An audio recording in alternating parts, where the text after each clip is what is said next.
Welcome to Blind Bankers of India. The videos uploaded on this channel are recorded for educational purposes. These are specially designed for persons with vision impairment. Press the bell icon to subscribe to our channel. Hello friends, मैं रजनी शर्मा आज भारत की राजभाषा नीति से संबंधित कुछ प्रावधानों को लेकर आपके समक्ष आई हूं। आशा करती हूं कि ये प्रावधान आप सभी के लिए उपयोगी सिद्ध होंगे। हमारे संविधान में भारत की राजभाषा से संबंधित विस्तृत नियम बनाए गए हैं। ये नियम संविधान के भाग 17 में अनुच्छेद 343 से लेकर अनुच्छेद 351 तक वर्णित हैं। आइए आज हम इन सभी अनुच्छेदों के अंतर्गत किए गए प्रावधानों का अध्ययन करें।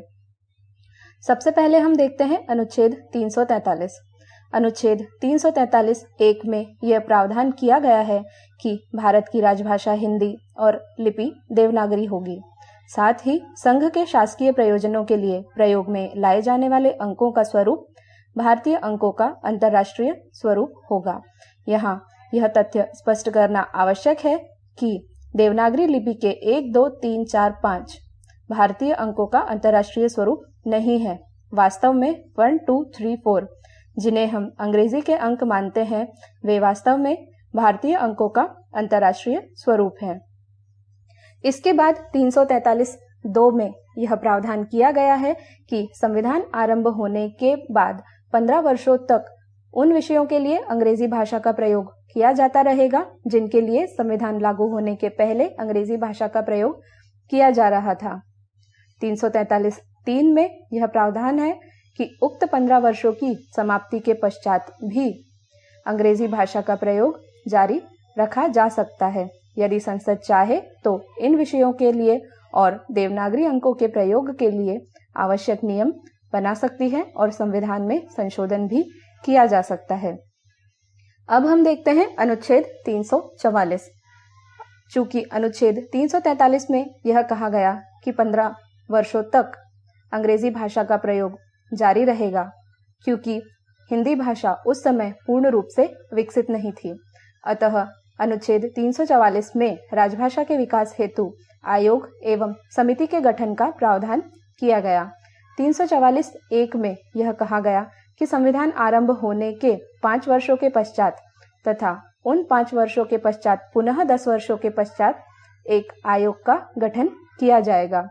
इस आयोग का निर्माण राष्ट्रपति के आदेश पर किया जाएगा और इसके सदस्य राष्ट्रपति द्वारा ही मनोनीत किए जाएंगे।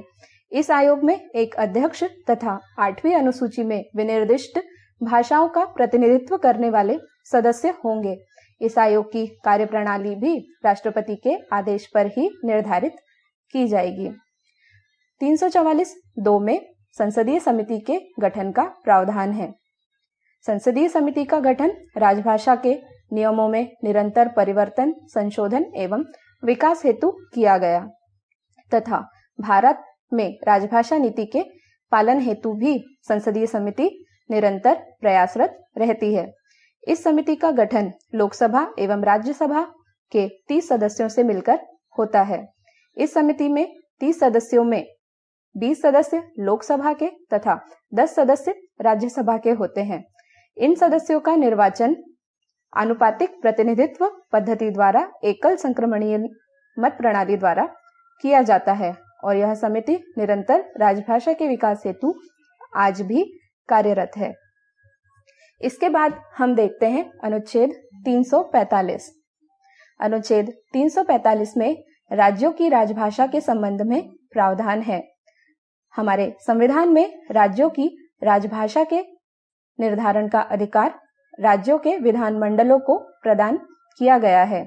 यह राजभाषा विधानमंडल द्वारा निर्धारित की जाएगी।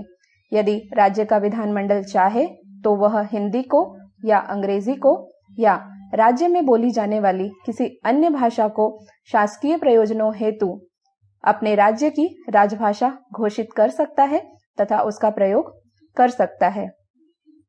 अब हम बात करते हैं अनुच्छेद 346 की।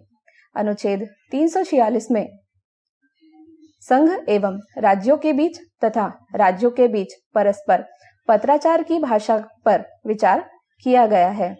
इसमें यह प्रावधान किया गया है कि संघ और राज्यों के बीच परस्पर पत्राचार हेतु तत्समय प्राधिकृत भाषा का प्रयोग किया जाएगा। साथ ही यदि राज्य चाहे तो आपस में अपनी सहमति से हिंदी का या अन्य किसी भाषा का प्रयोग अपने पत्राचार हेतु कर सकते हैं। इसके बाद हम देखते हैं अनुच्छेद 347। अनुच्छेद 347 में यह प्रावधान किया गया है कि यदि किसी क्षेत्र का जन समुदाय चाहे कि उसके द्वारा बोली जाने वाली भाषा को मान्यता प्रदान की जाए तो वह राष्ट्रपति से यह आवेदन कर सकता है कि उनकी भाषा को मान्यता प्रदान की जाए। इस संबंध में संपूर्ण अधिकार राष्ट्रपति को प्रदान किए गए हैं कि यदि राष्ट्रपति इस बात से सहमत है कि वह भाषा उतनी विकसित है कि उसे संविधान द्वारा मान्यता प्रदान की जाए तो वह विधि द्वारा उस भाषा को भी मान्यता प्रदान कर सकता है। अब हम देखते हैं अनुच्छेद 348। अनुच्छेद 348 में उच्च न्यायालयों तथा उच्चतम न्यायालयों की भाषा हेतु प्रावधान किया गया है। उच्च न्यायालय एवं उच्चतम न्यायालय हेतु यह प्रावधान किया गया है कि उसकी कार्यवाही अंग्रेजी भाषा में की जाएगी।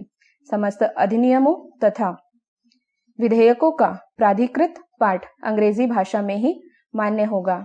इसका कारण यह है कि इनका मूल रूप उस समय अंग्रेजी में उपलब्ध था और हिंदी में उसके प्रयोग हेतु अनुवाद की आवश्यकता थी।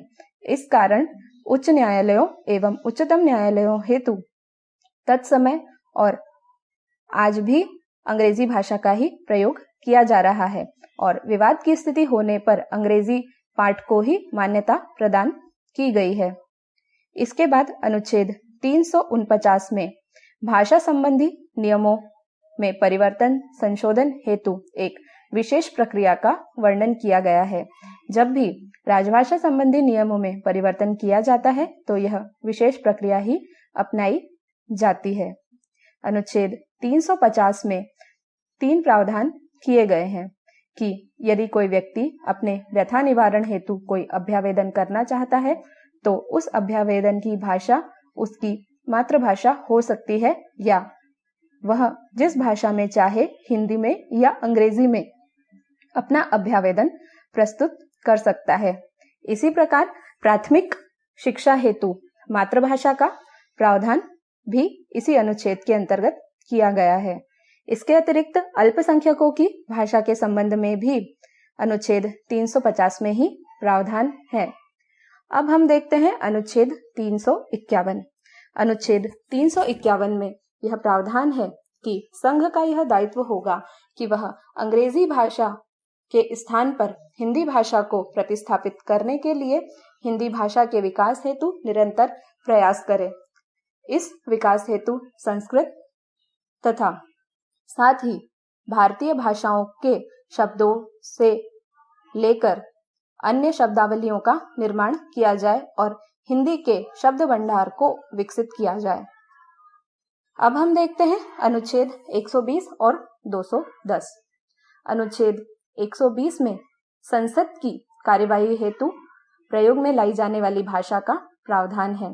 संसद की संपूर्ण कार्यवाही हिंदी में की जाएगी और यदि संसद का सभापति चाहे या उस पद पर बैठा व्यक्ति, चाहे वह लोकसभा का स्पीकर हो या कुछ समय के लिए मनोनीत किया गया हो, तो वह अपने किसी भी सदस्य को हिंदी या अंग्रेजी में अगर वह अपनी पूर्ण अभिव्यक्ति नहीं कर पा रहा है तो उसकी मातृभाषा में अपनी बात प्रस्तुत करने हेतु अनुमति प्रदान कर सकता है। इसी प्रकार विधानमंडलों की कार्यवाही में प्रयुक्त की जाने वाली भाषा का प्रावधान अनुच्छेद 210 में किया गया है और संसद के समान ही विधानसभा के अध्यक्ष को यह अधिकार प्रदान किया गया है कि वह विधानमंडल की कार्यवाही में प्रयोग की जाने वाली भाषा का निर्धारण कर सके और विधानसभा के किसी भी सदस्य को उसकी इच्छित भाषा में अभिव्यक्ति प्रदान करने की अनुमति भी प्रदान कर सकता है। अब हम देखते हैं अष्टम अनुसूची। अष्टम अनुसूची में वर्तमान में कुल 22 भाषाओं को मान्यता प्रदान की गई है।